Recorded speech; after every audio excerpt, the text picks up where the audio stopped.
Ben voilà, ça y est. C'est l'Iliade, et comme dirait l'autre, j'ai fini Homère. Et pour quelqu'un qui a passé sa vie dans Homère, finir Homère c'est quelque chose. Et surtout finir Homère par l'Iliade. Si j'avais commencé par l'Odyssée, c'est parce que l'Odyssée, d'une certaine manière, elle est toujours plus abordable. D'ailleurs, c'est elle qui emporte souvent l'adhésion des publics. Mais là, le défi, c'était la face nord. L'Iliade, c'est la face nord. Il faut grimper quelque chose de terrible. Il n'y a pas d'issue comme dans l'Odyssée. On ne rentre pas chez soi. Achille est promis à la mort dès le début. Il l'a choisi, encore que je ne sois pas tout à fait d'accord avec l'idée qu'il l'ait choisi, même si c'est pour gagner la gloire. Non, l'Iliade, c'est nous, quoi. C'est un peu hopeless, sans espoir. Mais c'est dans l'Iliade qu'il y a les plus grands contrastes entre la violence et la douceur, la guerre et la paix, la beauté absolue et le carnage.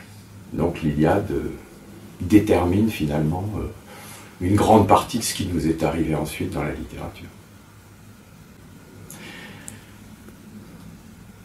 La difficulté, c'était que je ne pouvais pas faire la même chose que dans l'Odyssée. Par définition, même si la langue homérique est à peu près la même si les spécialistes se battent toujours pour savoir quel est celui qui aurait été des deux poèmes composés le premier, c'est la langue homérique, c'est le même vers, ce sont les mêmes personnages, beaucoup des personnages de l'Odyssée, de l'Iliade se retrouvent aussi dans l'Odyssée, voilà, mais il fallait que je trouve un autre ton. Alors évidemment, j'ai gardé mon principe, c'est-à-dire caméra sur l'épaule, du direct, mais il n'y a pas dans l'Iliade la possibilité d'adoucir par mes pardis, mes interventions méridionales. C'est pas possible. Donc, comme je suis par ailleurs, comme beaucoup d'ailleurs, indépendamment des informations tragiques dont on essaye de se passer, je suis par ailleurs amateur de films de guerre, y compris des nanars, y compris des films de dernière catégorie. Ben, dans l'Iliade, on est sur le terrain. On est avec des gars qui n'en peuvent plus, qui sont très souvent désespérés. Ça gueule de partout. Ça s'insulte dès le début, puisqu'Achille, malgré tout, dès le début, fait monter, à cause d'Agamemnon, la colère, jusqu'au divorce entre les deux chefs, et donc jusqu'à la première grève de l'histoire. Achille, c'est le premier gréviste de l'histoire. Et comme je dis souvent, il fait la grève sur la grève, puisqu'il va se retirer dans son camp de bateau, très loin dans la ligne des vaisseaux. Et donc, là, je me suis dit, il fallait se lâcher encore plus dans la violence. Et comme j'ai choisi effectivement ce parti d'une transposition, beaucoup plus que ce qu'on pourrait appeler une traduction au sens canonique. C'est bien le texte, mais il est transposé de manière sonore.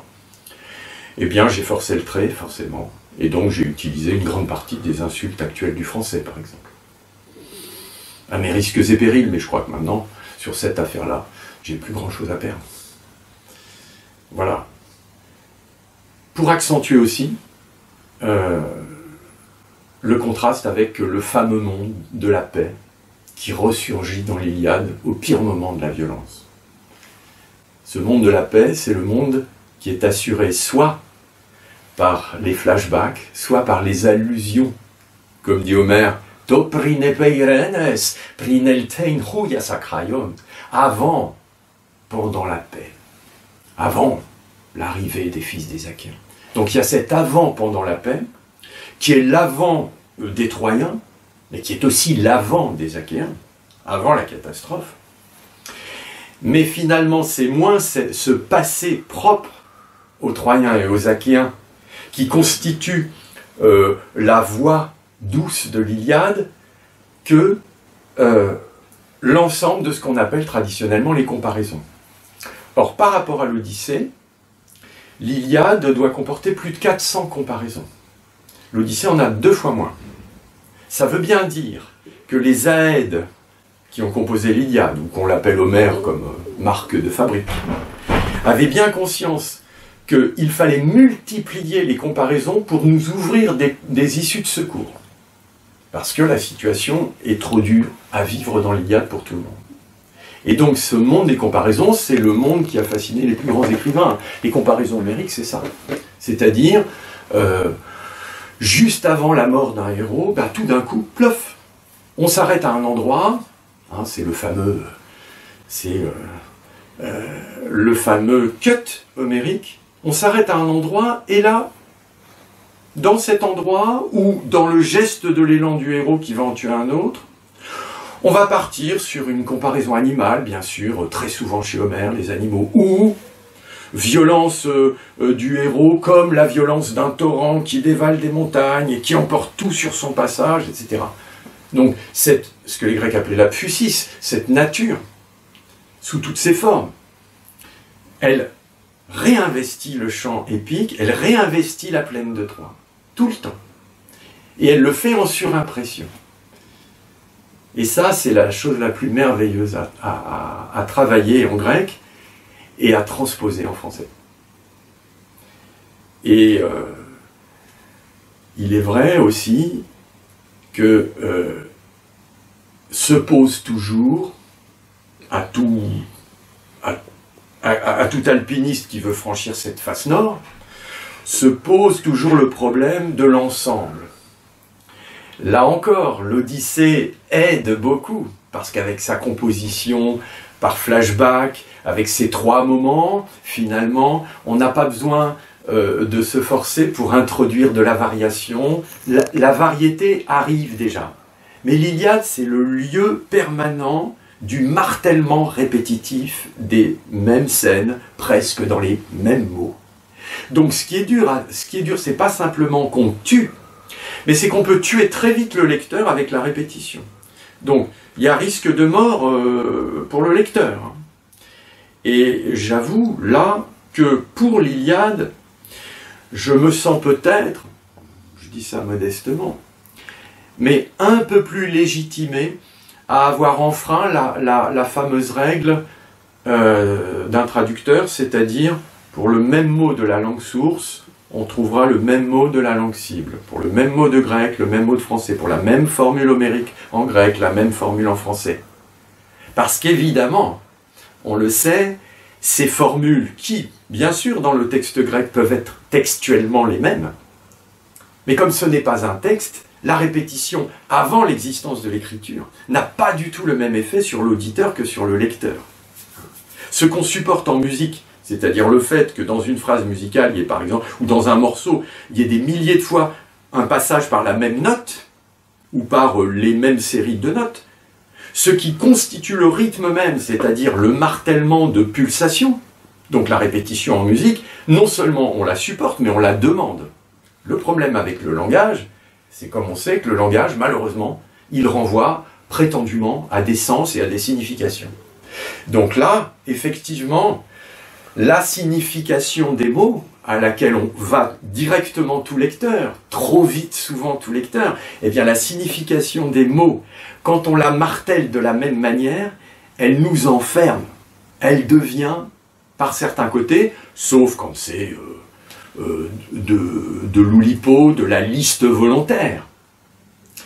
Mais si c'est involontairement pour être fidèle à Homère, là, ça peut tuer le lecteur.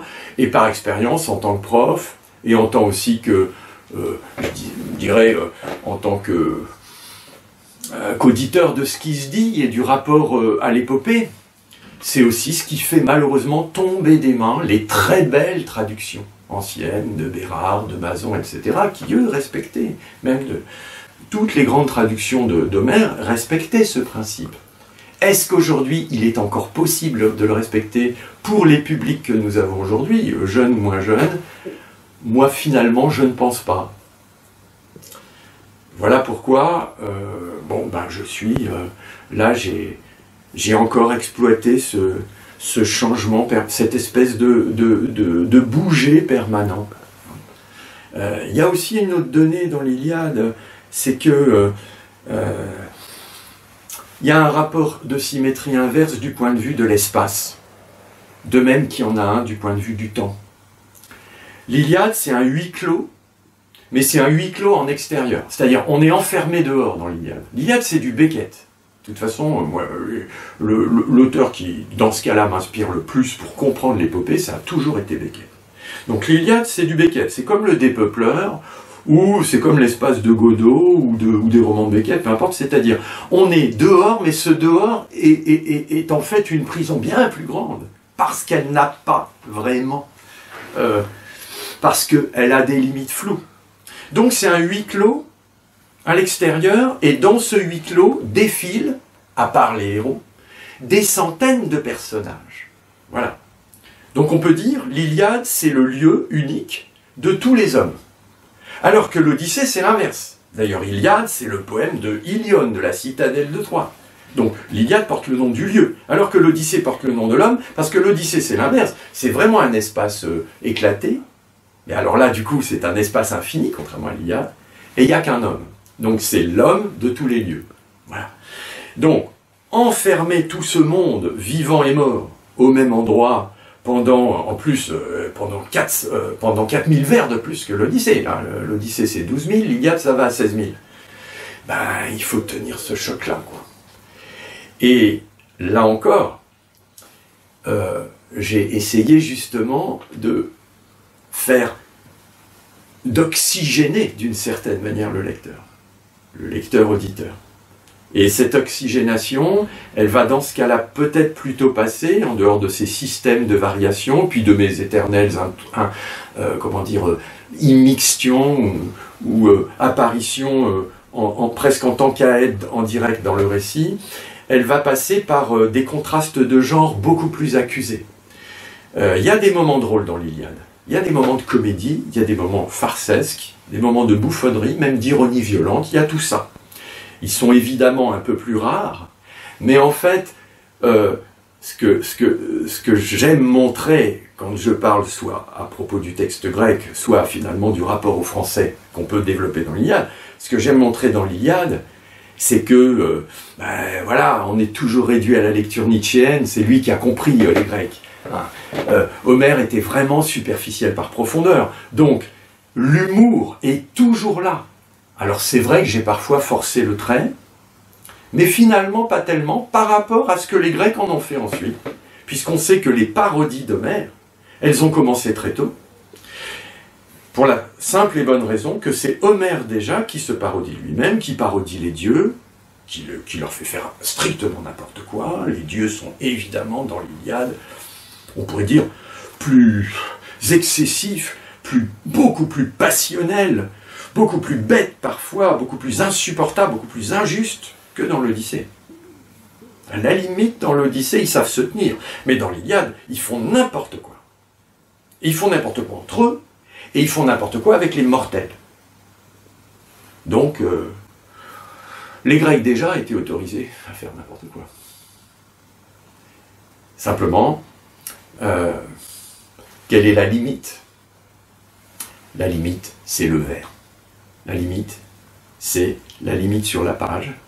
C'est le parcours du vers, qu'évidemment, comme dans mon Odyssée, je respecte, puisque j'ai gardé la numérotation, que je fais parfois déborder beaucoup plus encore que dans l'Odyssée, que je le nourris peut-être parfois encore plus d'interventions, de bruitages, d'interjections, de cris, d'insultes, parce que ça fait un boucan épouvantable, l'Iliade. Et là encore, pour faire contraste avec des moments de silence absolu, comme par exemple, on l'entend dès le vers... dès l'intervention dans les 30 premiers vers du prêtre qui a été bafoué par Agamemnon. Et là, tout d'un coup, il y a le premier silence de la littérature. Et donc, c'est des jeux, c'est toujours... On est à la console, et puis on rajoute un peu de son là, on change la couleur ici, etc. On fait les balances. Voilà. Mais dans l'Iliade, parfois, il faut saturer pour pouvoir enlever. Je vais d'abord dire en grec le prologue original. Menina heidetsea, Pele wiwado Achilleus, Olominen, Hemuri Achaioi salge etekin, Pollas diptimos psukas aidiproiapsin, Heron, autos de cheloria teu que cunessi, Oio noi site daita, Dios de teleie toboule, Ex hode ta prota diastete nerisante, Atreides de Wanaxandron, Kai Dios Achilleus. Ce qui va donner chez moi.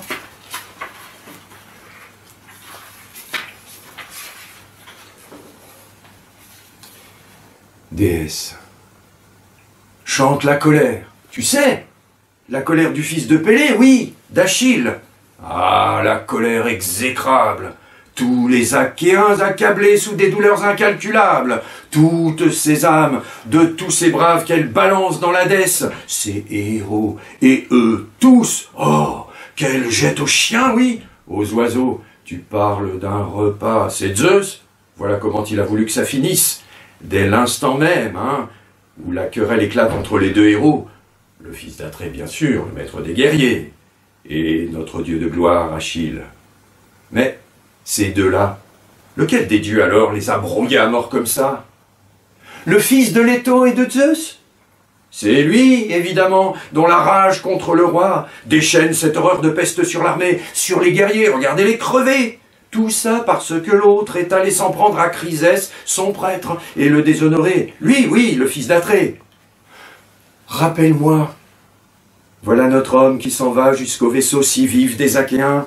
C'est pour la délivrer, sa fille, hein, cette rançon, ces monceaux de cadeaux. Et lui, ses bandelettes, vous les voyez? Que ses mains brandissent, ce sont bien celles du tireur, non? D'Apollon, tiens, qui tombe de son sceptre d'or. Et vous l'entendez supplier les Achéens, tous tant qu'ils sont, mais surtout les deux fils d'Atrée, ah, ces deux-là, pour ranger les guerriers, rien à dire, écoutez-le. Ô fils d'Atrée, et vous tous Achéens bien guettrés, j'en implore les dieux qui vivent sur l'Olympe. Vous la renverserez, oui, vous la ravagerez, la cité de Priam, et vous rentrerez sans encombre chez vous. Mais ma fille, par pitié, rendez-la-moi, toute cette rançon. Acceptez-la, prenez. Voilà ce qui s'appelle respecter le fils de Zeus, n'est-ce pas? Le tireur, Apollon.